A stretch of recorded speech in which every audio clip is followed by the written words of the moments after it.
Hello friends, आज की video में हम बात करेंगे कि आपकी जब कुंडलिनी एक्टिवेट हो जाती है या आपका चक्रा एक्टिवेट होता है कोई, तो आपको क्या साइन मिलते हैं। ज़्यादातर लोग जब चक्रा या कुंडलिनी के बारे में गाइडेंस लेने के लिए आते हैं तो एक क्वेश्चन कॉमन होता है। उनको लगता है कि उनकी चक्रा या उनके कुंडलिनी एक्टिवेट हो गई है, बट वो हुआ नहीं रहता। एक्चुअल जो एक्टिवेशन का एक्सपीरियंस है ना, वो उन्होंने किया नहीं रहता। हल्का सा वाइब्रेशन होता है, सेंसेशन होता है या ठंडा गर्म जैसे फील होता है, तो उसको वो लोग सोचते हैं कि कुंडलिनी एक्टिवेट हो गई है। या फिर हमारा जिस चक्रा पे ठंडा गर्म या वाइब्रेशन या कुछ फील हो रहा है, तो उनको लगता है कि वो एक्टिवेट हो गया। आज की वीडियो में मैं बताऊंगी कि जब चक्रास एक्टिवेट होते हैं तो क्या एक्सपीरियंस होता है, और कुंडलिनी एक्टिवेट होती है तो क्या एक्सपीरियंस होता है। चक्रा और कुंडलिनी दोनों में छोटा सा डिफरेंट है। कुंडलिनी शक्ति रूट चक्र में रहती है और वो जब ऊपर उठती है तो वो सातों चक्रों को एक्टिवेट करते हुए क्राउन चक्र तक पहुंचती है। और चक्रास तो आप लोगों को पता ही है कि अलग अलग होते हैं, 7 चक्रास होते हैं, इससे भी ज़्यादा होते हैं, बट आपको तो 7 ही चक्रा एक्टिवेट करना है फ़िलहाल के लिए। तो आज इस वीडियो में मैं यहाँ पे शेयर करने वाली हूँ कि एग्जैक्ट एक्सपीरियंस कैसा होता है जब कुंडलिनी एक्टिवेट होती है या चक्रास एक्टिवेट होते हैं तब। तो चलिए सबसे पहले चक्रास की बात करते हैं, उसके बाद कुंडलिनी की बताऊंगी। देखिए, जब आपके चक्रास एक्टिवेट होते हैं ना, तब आपके चक्रास आपको सर्कुलर मोशन में क्लॉकवाइज घूमते हुए फील होंगे। अगर आपके चक्रास आपको एंटी क्लॉकवाइज घूमते हुए फील हो रहे हैं तो आप अपने दिमाग से, अपनी कॉन्शियसनेस से ध्यान लगा के उसको क्लॉकवाइज घूमते हुए फील कीजिए, तो वो क्लॉकवाइज घूमने लगेगा। क्योंकि आप अपनी बॉडी के सभी एनर्जी सेंटर्स को अपने माइंड के द्वारा, दिमाग के द्वारा कंट्रोल कर सकते हैं। तो जब आप उसको क्लॉकवाइज घूमते हुए फील करेंगे तो वो होने लगेगा। लेकिन हाँ, अगर आपको नॉर्मल सेंसेशन फील हो रहा है, किसी चक्रा पे ठंडा गर्म फील हो रहा है या फिर पेन फील हो रहा है, तो इसका मतलब ये नहीं है कि वो चक्रा एक्टिवेट हो गया। इसका मतलब ये है कि उससे नेगेटिविटी रिलीज़ हो रही है, उससे इश्यूज रिलीज़ हो रहे हैं। जो उसमें एनर्जीज स्टक पड़ी थी, नेगेटिव एनर्जीज, वो सब रिलीज़ हो रही है। इसलिए आपको वाइब्रेशन, सेंसेशन या ठंडा गर्म फील हो सकता है, या उस चक्रा पे तेज़ पेन या वाइब्रेशन या किसी भी टाइप का और सेंसेशन फील हो सकता है आपको। बट इसका मतलब ये नहीं होता कि वो चक्रा एक्टिवेट हो गया है। जब तक आप अपने चक्रा को रोटेट होते हुए फील ना करें, आप बिल्कुल ही नहीं सोच सकते, समझ सकते कि वो चक्रा एक्टिवेट हो गया।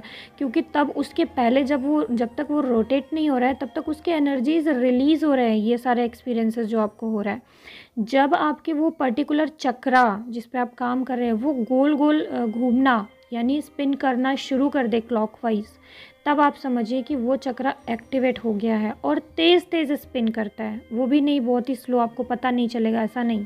देखिए, ये बताने वाली चीज़ नहीं, बिना एक्सपीरियंस किए आप नहीं इसको समझ सकते। मैं भी जब तक ये चक्रास एक्टिवेट नहीं हुए थे तब तक मैं भी ये बहुत खोजती थी वीडियो की, कैसे पता करें कि एक्टिवेट हुआ है कि नहीं। अच्छा, ये चीज़ हो रहा है तो कहीं एक्टिवेट तो नहीं हो गया। लेकिन जब एग्जैक्ट एक चक्रा गोल गोल घूमा, तब मुझे समझ में आ गया कि अच्छा, तो ऐसे घूमते हैं चक्रास, ऐसे एक्टिवेट होते हैं। तब जाके समझ में आया, ऑटोमेटिक आपको पता चल जाएगा। और ये एक्सपीरियंस इतना बड़ा होता है, मतलब कि ऐसा नहीं कि हल्का सा गोल गोल घूमा आपको कुछ पता नहीं चलेगा, ऐसा नहीं कि आज तक आपके गोल गोल घूमा हो और आप सोच रहे हो कि अरे पता नहीं मेरा वो एक्टिवेट हुआ तक। नहीं, वो छोटा सा एक्सपीरियंस नहीं होता, वो बहुत बड़ा एक्सपीरियंस होता है। मतलब कि वो पर्टिकुलर वो चक्रा पहले छोटी सी जगह पे घूमना शुरू करेगा और वो ऊपर फैलते फैलते फैलते फैलते बहुत बड़ा एरिया कवर कर लेगा। यानी उसका जो रेडियस होगा घूमने का वो बढ़ जाएगा और बढ़ता चला जाएगा, और आपके पूरे बैक को, यानी वो जो चक्रा जहाँ है उसके काफ़ी सारे एरिया को वो कवर कर लेगा और बड़े रेडियस में वो घूमने लगेगा। और ये कोई 1-2 मिनट का एक्सपीरियंस नहीं होता है कि आपके हुआ कभी और आप भूल गए। ये पर्टिकुलर 15 मिनट, 10 मिनट या जितनी देर आप बैठे रहेंगे ना उस दिन मेडिटेशन में, जिस दिन ये एक्टिवेट होगा, वो घूमता ही रहेगा। और आगे भी जब भी मेडिटेशन में बैठेंगे तब घूमने लगेगा, जब उस पर ध्यान लगाएंगे।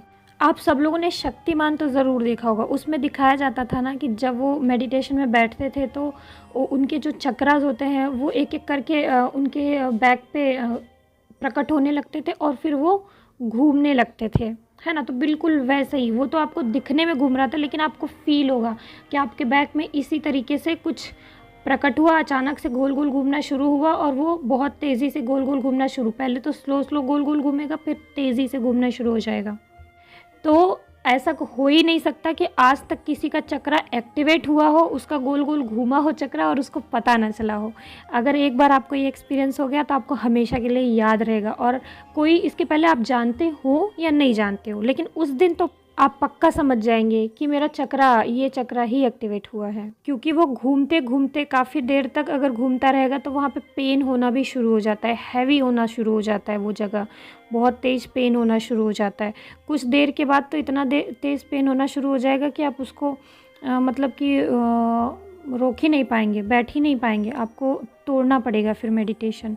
आप सोचेंगे नहीं अब बस उठ जाती हूँ, बहुत पेन हो रहा है। और जिसकी थर्ड आई एक्टिवेट होती है उसकी तो थर्ड आई पे बहुत ज़्यादा पेन होता है। जिसकी फुल थर्ड आई एक्टिवेट हो गई उसकी थर्ड आई पे बहुत ज़्यादा पेन होता है, बहुत ज़्यादा खिंचाव होता है। और वो जब कभी भी मेडिटेशन या चक्रा करना शुरू करेगा उसके थर्ड आई के एक्टिवेशन के बाद, तो वहाँ पे उसको खिंचाव फील होना, सर में दर्द होना, भारीपन फील होने लगेगा।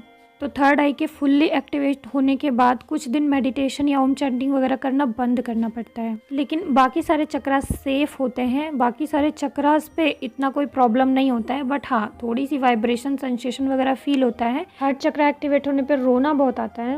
रूट चक्रा में बस कुंडलिनी शक्ति होती है। तो रूट चक्र को एक्टिवेट जब करते हैं तो उसका साइड इफेक्ट होता है। तो रूट चक्र को हमेशा गुरु के गाइडेंस से ही करना चाहिए। अगर गुरु नहीं है आपके पास तो आप कर सकते हैं, बट अगर आपको कुछ साइड इफ़ेक्ट फील होने लगे तो आप उसको रोक दीजिए और 10-15 दिन गैप देने के बाद आप फिर कर सकते हैं। अब कुछ लोग कहेंगे कि मैम साइड इफ़ेक्ट होता है तो कैसे पता लगे। इसके लिए मैंने वीडियो बनाए हैं 3-4 महीने पहले कि क्या क्या साइड इफ़ेक्ट होते हैं, कैसे पता करें, तो आप वहाँ पे भी सर्च कर सकते हैं। मैंने पहले भी चक्रास पे एक वीडियो बनाया है, बट फिर भी इतने लोगों का क्वेश्चन आता है कि मैं फिर से वीडियो बना रही हूँ एक। और आपकी बॉडी के हिसाब से आप सबके अंदर अलग अलग तरीके का साइड इफ़ेक्ट होता है। ऐसा कुछ भी नहीं है जो साइड इफ़ेक्ट मैंने फील किया वही आपको भी हो। अब आपको बता रही हूँ मैं, कुंडलिनी जब अवेकन हो जाती है तो उसका क्या आपको साइन मिलता है, कैसी फीलिंग होती है, आपको कैसे पता लगेगा कि आपकी कुंडलिनी एक्टिवेट हो गई है। कुंडलिनी एक्टिवेशन हमेशा गहरे ध्यान में होती है, बहुत गहरे ध्यान में। अगर आप गहरे ध्यान में अभी नहीं जा पा रहे हैं तो आपकी कुंडलिनी एक्टिवेट नहीं हो सकती। अगर आप 1-1.5 घंटे 2 घंटे मेडिटेशन में बैठ ले रहे हैं तब आपकी कुंडलिनी एक्टिवेट हो सकती है। या बीज मंत्र चैंट करते करते बहुत समय हो गया है तब आपकी कुंडलिनी एक्टिवेट हो सकती है। लेकिन फिर भी उसके लिए आपको एक न एक दिन, जिस दिन अवेकन होना होगा, आपको गहरे ध्यान में जाना ही पड़ेगा। मैं क्या थी कि मेरा तो पहले से ही मैंने एकदम गणेश भगवान की 2-3 महीने की साधना कर रखी थी पहले। तो जब अवेकनिंग का समय आया तो मुझे सुला दिया गया। मैं ऑटोमेटिक बहुत अचानक से नींद आने लगी और मैं वीडियो कुछ नहीं बना पाई, अचानक ही सो गई मैं। और जब जैसे ही मैं सो गई तो मैं एस्ट्रल ट्रैवल में चली गई। बॉडी पूरी सो रही है, दिमाग सब जग रहा है और क्या क्या हो रहा है बॉडी में सब पता लग रहा था। तो उस वक्त मेरी अवेकन होने लगी ऑटोमेटिक कुंडलिनी। क्योंकि मैंने साधना करी थी, तो मैंने साधना इसलिए करी थी कि बिना साइड इफ़ेक्ट के मेरी कुंडलिनी अवेकन हो, इसलिए मैंने गणेश भगवान की साधना करी थी। क्योंकि मुझे गुरु नहीं मिल रहा था कोई, तो गणेश भगवान को गुरु मान के, कुंडलिनी शक्ति के देवता होते हैं वो, तो उनकी मैंने साधना करी थी। तब ऑटोमेटिक हुआ था और अपने आप ही, बिना किसी साइड इफ़ेक्ट के। तो आप सुनिए, कुंडलिनी अवेकनिंग से थोड़ी देर पहले आपको बड़ी क्रेविंग सी होने लगेगी कि आप चाहे सो जाएं या फिर मेडिटेशन करें। मतलब आपको मेडिटेशन करने की क्रेविंग होगी और आप बैठ जाएंगे और थोड़ी ही देर बाद आप गहरे ध्यान में चले जाएंगे। और वहाँ पे उस समय गॉड का सपोर्ट भी होता है, तो आप गहरे ध्यान में चले भी जाते हैं बहुत जल्दी। तो अब ये अवेकनिंग के समय एक्सपीरियंस कैसा होता है कि आपको पूरा आपकी बॉडी से एनर्जीज़ ऊपर उठते हुए फील होगा, वाइब्रेशन के साथ और बहुत तेज़ी से।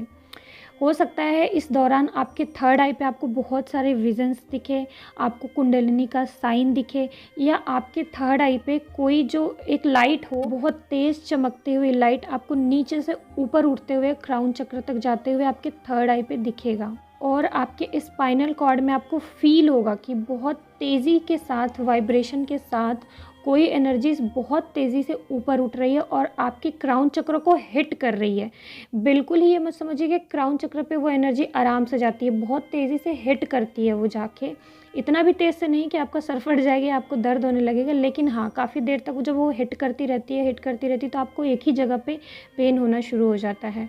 और ये प्रोसेस लगभग आधे घंटे से ज़्यादा, 1 घंटे, 1.5 घंटे तक चलता रहता है, ठीक है। और उसके बाद आपके एक-एक हाथ की उँगलियाँ, नेल्स, आपके बाल, वो सब उसके अंदर आपको फ़ीलिंग होगा, सेंसेशन। मतलब एक होता है ना कि आप भूल जाएँगे अपनी बॉडी को कि क्या हो रहा है। आप अपनी बॉडी को बिल्कुल ही भूल जाएँगे, क्या हो रहा है बॉडी में कुछ समझ नहीं आएगा, डर भी लगेगा, बट उस वक़्त आप उठ ही नहीं पाएँगे क्योंकि आप पूरी तरीके से उस वक़्त गॉड को सरेंडर होंगे। आपके स्पाइनल कॉर्ड से एनर्जीज़ क्राउन चक्र तक तो ऊपर उठना शुरू होगी ही होगी, लेकिन आपको ऐसा फ़ील होगा कि आपकी बॉडी का एक-एक पार्ट, एक-एक जगह, नेल्स और बाल तक में भी आपको एनर्जीज़ फ़ील होगी। ऐसा लगेगा कोई एनर्जीज़ है और बहुत रिलैक्स फ़ील होगा, हाथ-पैर ऐसा लगेगा जैसे उस एनर्जी में डूबते जा रहे हैं। और बिल्कुल आपको एकदम सारे बॉडी का एहसास ही चला जाएगा कि ऐसा लगेगा बॉडी है ही नहीं, बहुत हल्का फ़ील होगा, बॉडी बहुत हल्की हो जाएगी। तो इसी तरीके से एनर्जीज़ ऊपर उठते-उठते वाइब्रेशन के साथ ऊपर जाते-जाते एनर्जीज़ 1-1.5 घंटा जब हो जाता है तो ऑटोमेटिक आपके क्राउन चक्रा एक्टिवेट हो जाता है। कुछ लोगों के लिए ये समय 1-1.5 घंटे से ज़्यादा 2-3 घंटे भी हो सकता है, लेकिन उसमें समय का पता ही नहीं चलता है। और जब क्राउन चक्र एक्टिवेट होता है तब आपको अलग-अलग एक्सपीरियंसेस होते हैं। कुछ लोगों को विज़न में कुछ दिखाई देता है जिसमें वो बहुत ही बढ़िया सा सीन, या फिर वो अपने किसी बहुत अच्छी जगह पे गए हैं, ऐसा कुछ देख लेते हैं। मुझे तो आवाज़ सुनाई दी थी मेरे क्राउन चक्र से। वो आवाज़ क्या है वो तो नहीं बता सकती क्योंकि बताना नहीं चाहिए होता है, बट सुनाई दी थी। कुछ लोगों को कुछ और एक्सपीरियंस होते हैं, कुछ लोगों को एंजल्स या गॉड दिखते हैं थर्ड आई पे, या कुछ लोगों को एंजल या गॉड बात करते हुए सामने से दिखते हैं, सामने से वो उनको कुछ मैसेज देते हैं, या सामने से वो आशीर्वाद देते हुए दिखते हैं। मतलब सबका अवेकनिंग के बाद कुछ ना कुछ ईश्वर से मिलने का या ईश्वर की आवाज़ सुनने का या उनको देखने का एक्सपीरियंस 100% होता है, बस थोड़ा सा अलग अलग हो सकता है कुछ लोगों को। कुछ ना कुछ आपको मैसेज वहाँ पे ज़रूर ही दिया जाता है, आपको तुरंत उसी वक्त फील करा दिया जाता है, बता दिया जाता है कि हाँ, ये आपकी कुंडलिनी अवेकनिंग की प्रोसेस थी जो कि कंप्लीट हो चुकी है, तो आपको साइन तुरंत दिया जाता है। और ये इतना फास्ट, इतना तेज़, इतनी वाइब्रेशन और हल्का पेन के साथ होता है कि आपको कभी भूलेगा नहीं ये एक्सपीरियंस, ज़िंदगी में कभी नहीं भूलेगा। जो लोग कहते हैं कि मेरी कुंडलिनी अवेकन हो गई, अगर उनको ये एक्सपीरियंस नहीं हुआ है तो उनकी कुंडलिनी अवेकन नहीं हुई है, क्योंकि कुंडलिनी अवेकनिंग प्रोसेस एक ऐसी चीज़ नहीं है कि जो नॉर्मल आपको सेंसेशन, वाइब्रेशन या हल्का हल्का आपका एनर्जीज़ ऊपर उठते हुए फील हो तो आप ये समझ लें कि कुंडलिनी अवेकन हो गई। नहीं, हल्का फुल्का आपको एनर्जीज़ ऊपर उठते हुए फील हो सकती है, बट वो नहीं होता है, फास्ट होता है और वाइब्रेशन के साथ। क्योंकि वाइब्रेशन इतनी बढ़िया से आपके स्पाइनल कॉर्ड में होते हुए ऊपर तक जाएगी, आप 101% समझ जाएंगे कि कुंडलिनी ही अवेकन हुई, कोई आपको बताए एक्सपीरियंस चाहे कोई ना बताए। तो चलिए फ्रेंड्स, बस यही बताना था आपको। बाकी कुंडलिनी अवेकनिंग का कुछ और आपको नॉलेज चाहिए तो वीडियो एक और मैंने बना रखा है, उसमें बताया है मैंने कि कुंडलिनी अवेकन कैसे करें, चक्रास कैसे अवेकन करें और बाकी सारी इन्फॉर्मेशन, तो वो मैं कमेंट बॉक्स में लिंक कर दूँगी, अगर किसी को देखना होगा, ज़रूरत होगी तो आप लोग देख लीजिएगा। तो ओके, बाय फ्रेंड्स, ओम नमः शिवाय, ओम साईं।